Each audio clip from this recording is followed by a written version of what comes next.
Hallo liebe Leute, hier seid ihr wieder bei Bergers Vorstellung. Heute kleine Review, und zwar gucken wir uns ein Fahrzeug an, ein Pferd, ein Roboterpferd, und zwar gucken wir uns an Masters of the Universe Origins Stridor. Was dieses Pferd kann, seht ihr nach dem Intro.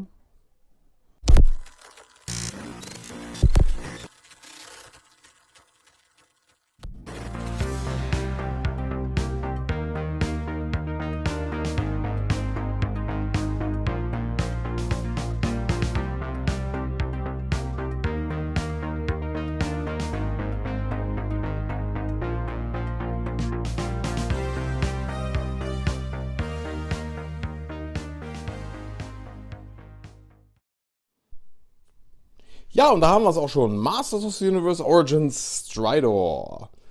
Ja, dazu sei gesagt, ich habe das Pferd schon etwas länger, habe es jetzt allerdings erst wiederbekommen vor kurzem, und ja, deswegen mache ich die Review jetzt, und ich freue mich auch tatsächlich drauf.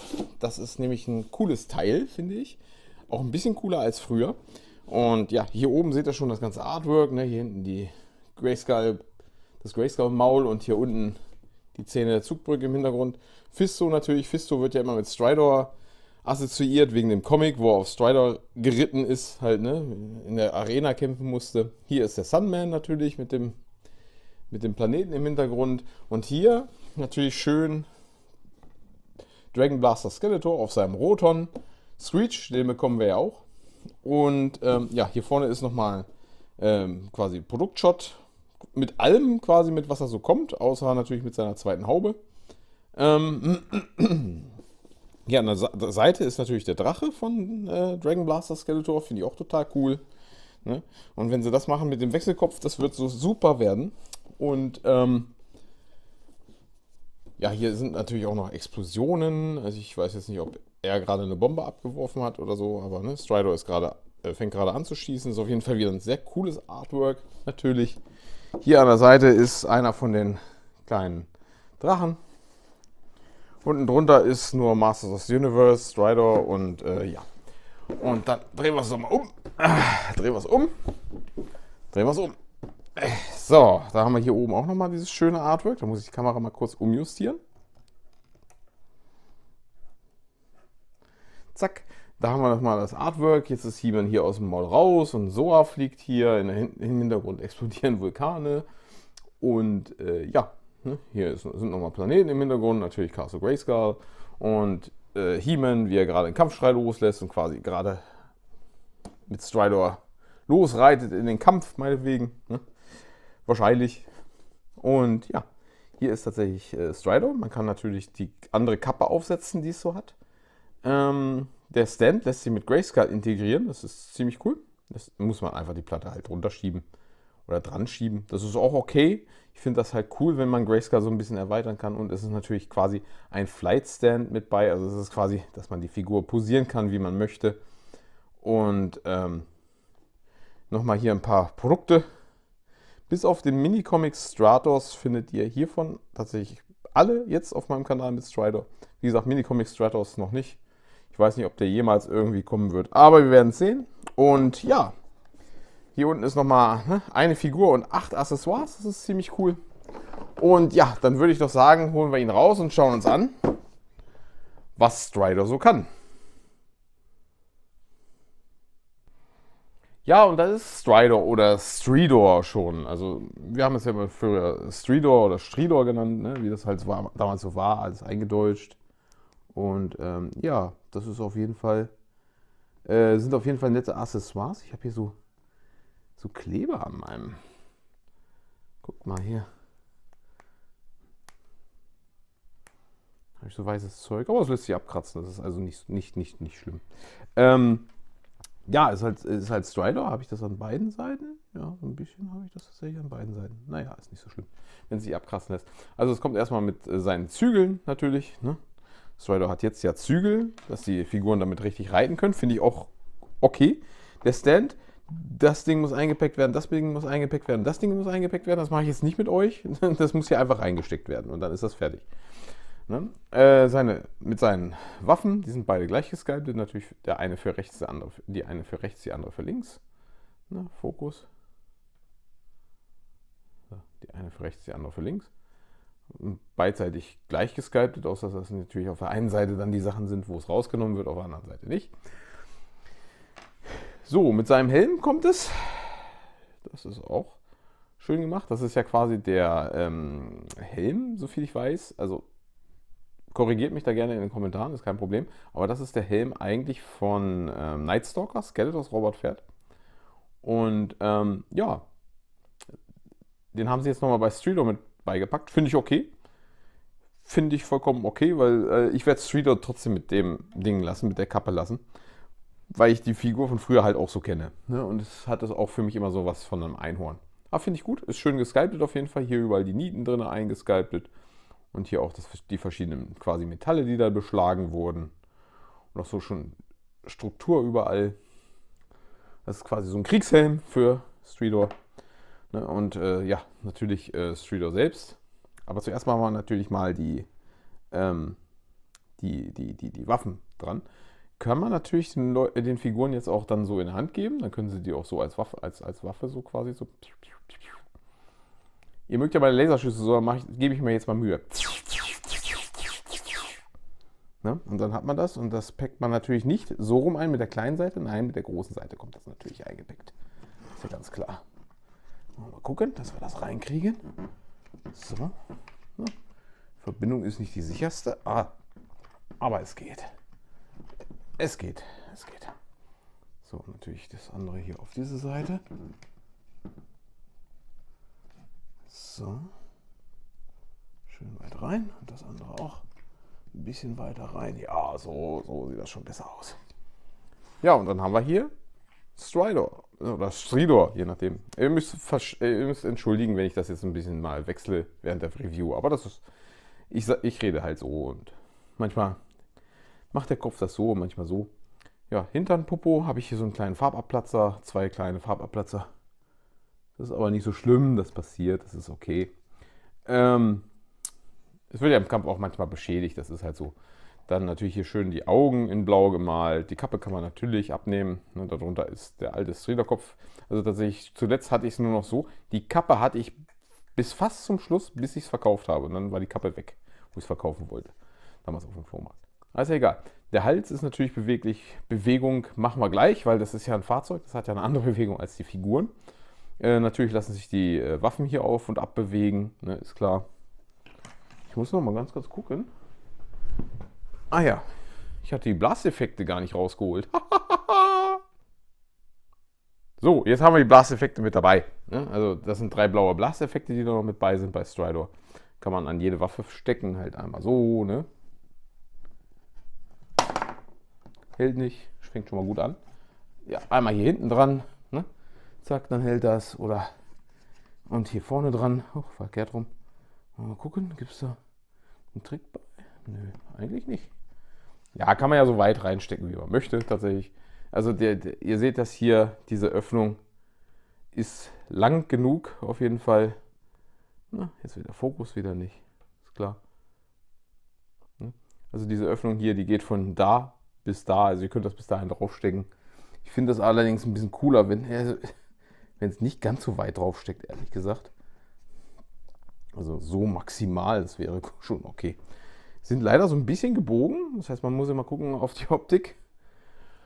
Aber wie gesagt, lassen sich hier draufstecken. Und dann kann Streetor quasi. Ja, kann Streetor quasi überall hinschießen. Ne, nach hinten. Machen wir gleich die Bewegung. Machen wir das gleich ab hier. Vorsichtig. So, das machen wir auch ab. Und das machen wir auch ab. So, haken wir gleich die Bewegung ab. Der Kopf lässt sich so weit nach oben und so weit nach unten.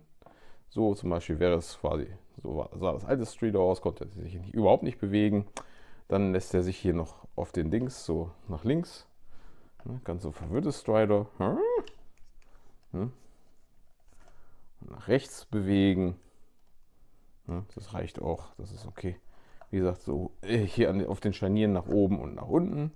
Hier lässt er sich nach oben und nach unten bewegen. Und auf dem Scharnier dann, wie gesagt, so nach unten und nach oben. Und hier vielleicht, ja, nicht so viel.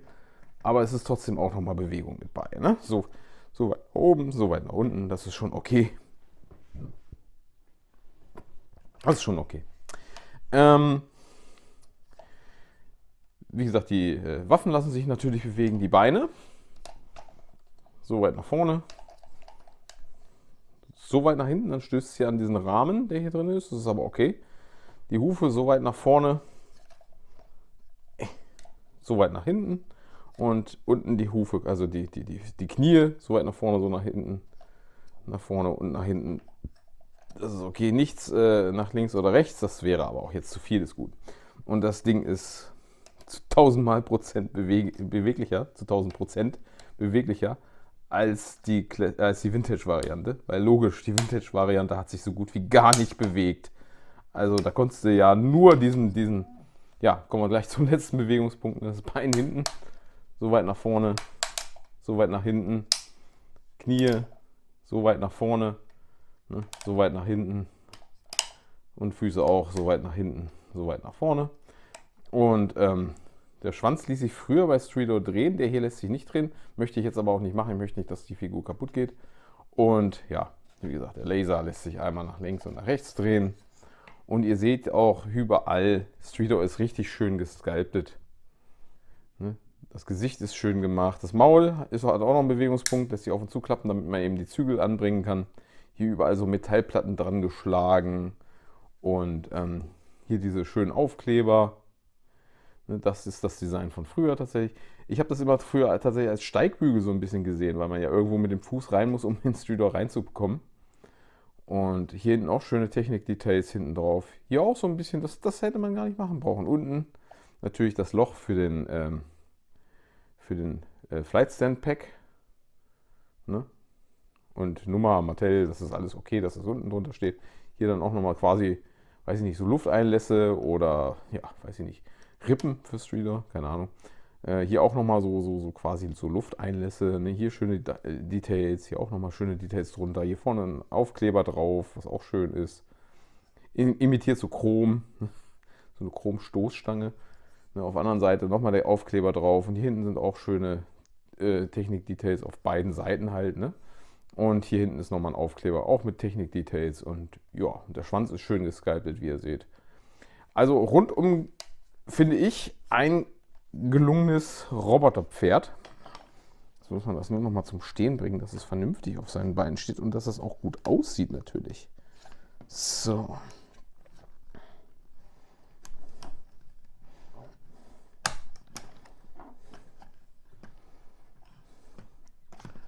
Und ihr könnt natürlich auch, wenn ihr das wollt, quasi die Pose von damals imitieren. Ne? Also das geht. Das geht auf jeden Fall. Ihr könnt die Pose von damals imitieren, wenn ihr wollt, mit beiden Beinen vorne. Ja, das will aber natürlich, also ich möchte das nicht unbedingt, weil die Pose von früher, auch hier auf den Beinen, wie man sieht, auch so schöne Details. Hier überall ist Silber, so ein bisschen abgesetzt. Nicht bis unten hin, aber das ist schon vollkommen okay, so finde ich. Ja, und hier natürlich die Nieten. Da ist es auch nicht so schlimm, dass man die sieht, quasi in. Das Bein hier ist ein bisschen locker. Ist aber jetzt nicht so schlimm. Es ist ja ein Roboterpferd. Letzten Endes soll das ja so sein. Hm? Und letzten Endes steht es halt, ich will mal gucken, ob es auch so steht, wenn man das so hinstellt. Und ihr seht,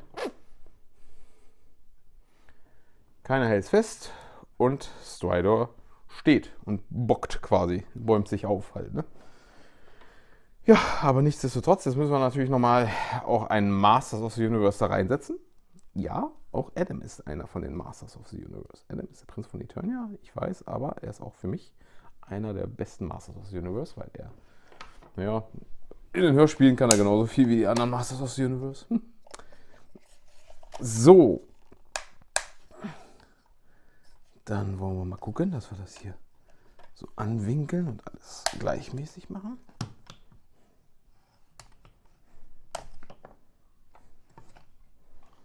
Ah, das sieht alles blöd aus. So, wir stellen das einfach jetzt so hin. So. So gerade wie möglich. Wird auch wohl hinzukriegen sein. Ja, so. Da steht Strider jetzt gerade. Ne? Und dann kann man Adam nehmen. Gibt ihm noch das Zauberschwert in der Hand. Nein, er kriegt die Zügel in der Hand. Der kriegt die Zügel in der Hand. Also erstmal kriegt er jetzt, erstmal wird er hier reingesetzt. Das ist natürlich mehr suggestiv. Er steht da ja jetzt quasi drin. Ihr könntet natürlich aber auch das machen, dass ihr die Füße so ein bisschen anwinkelt. Natürlich, ne? Also, dass er da quasi wirklich so gut wie möglich drinne sitzt und sich auch mit den Knien so ein bisschen festhält.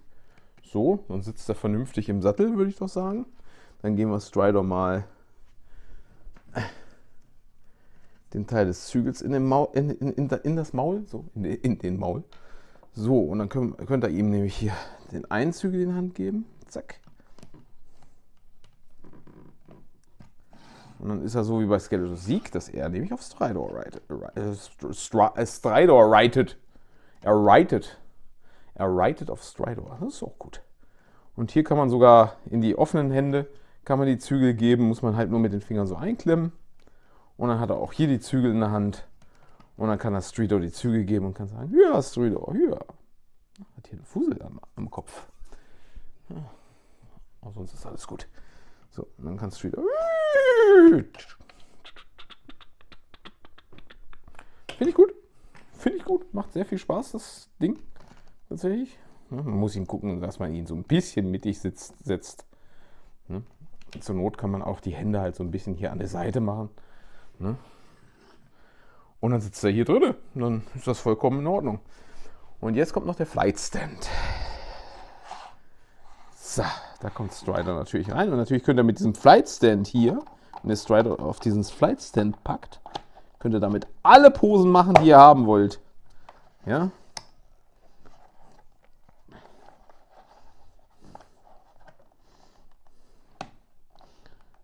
Oh, ich sag's gerade, dann geht das natürlich nicht. Hm? So.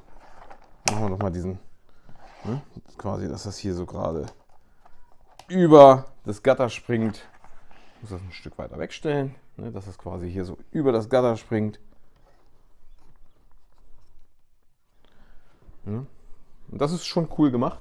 Ihr könnt Strider hier halt auch nochmal, wie gesagt, ihr könnt das hier so, oder so springt er gerade quasi, ist er schon über das Gatter gesprungen. Und ihr könnt ihn halt auch nach links und nach rechts bewegen, wie ihr wollt, wie ihr seht. Ja, ich muss immer aufpassen, ich will diese Dinger hier nicht abbrechen. Könnt ihr natürlich hier auch nach links und nach rechts bewegen. Kann Strider so fliegen. Hui! Bin schon wieder ein bisschen albern, aber es macht Spaß. Die Figur macht auf jeden Fall Spaß. Das ist eine schöne, tolle Figur und ja, also das macht schon Spaß. Ihr könnt die natürlich aus dem Stand rausnehmen. Ich weiß noch gar nicht, ob ich sie mit Stand oder ohne Stand hinstellen werde. Oder auch wenn Strider jetzt hier so Luftabwehr macht, steckt da hier eins dran und hier eins dran. Gegen 2 Doomslets zum Beispiel, dann könnt ihr das auch so nach oben, dann schießt es halt ganz nach oben. Ja, finde ich gut. Finde ich richtig, richtig gut. Und jetzt kommt natürlich noch das Accessoire-Teil. Das kriegt es natürlich auch einmal drauf, damit ihr seht, wie es mit dem Teil aussieht. Also wie gesagt, bei mir wird es wahrscheinlich mit dem Ding hoch. Und ich habe da damals mit meiner Fantasie, da das Ding hier ja so ein Horn vorne hat. Fokus. Da das Ding dieses Horn hier vorne hat. Ich habe früher immer gespielt, das wäre das Einhorn von Teela, was ja im 5. Teil hier in der Höhle des Schreckens hat. Da dachte ich immer, vorher wäre Strider das Pferd gewesen, das Einhorn. Ja, Einhorn-Charger halt. Dann kann man das so kurz ein bisschen justieren. So.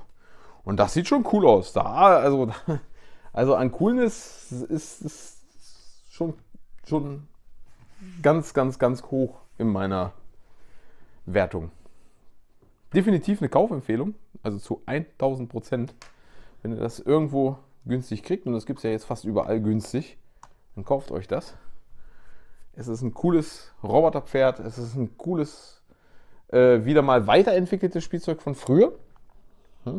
Gab es ja früher auch, bloß wie gesagt, ja, natürlich fallen die Dings jetzt raus, weil ich sie bewegt habe.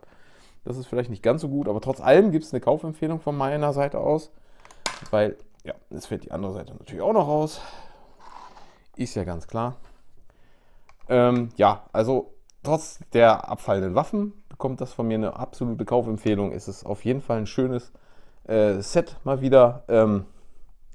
Ich freue mich auch schon, wenn Nightstalker kommt, weil bei Nightstalker ähm, sind die Farben ja anders. Es ist ja ein Repaint, logischerweise.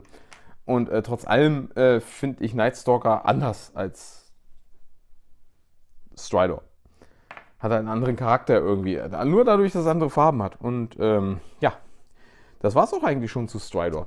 Wenn ihr es bis hierhin geschafft habt, lasst mir doch bitte ein Like und ein Abo da und sagt mir doch mal, was ihr von Stridor haltet. Findet ihr den auch gut oder findet ihr den schlechter als die Vintage-Variante oder also findet ihr es schlechter, dass der sich bewegen kann?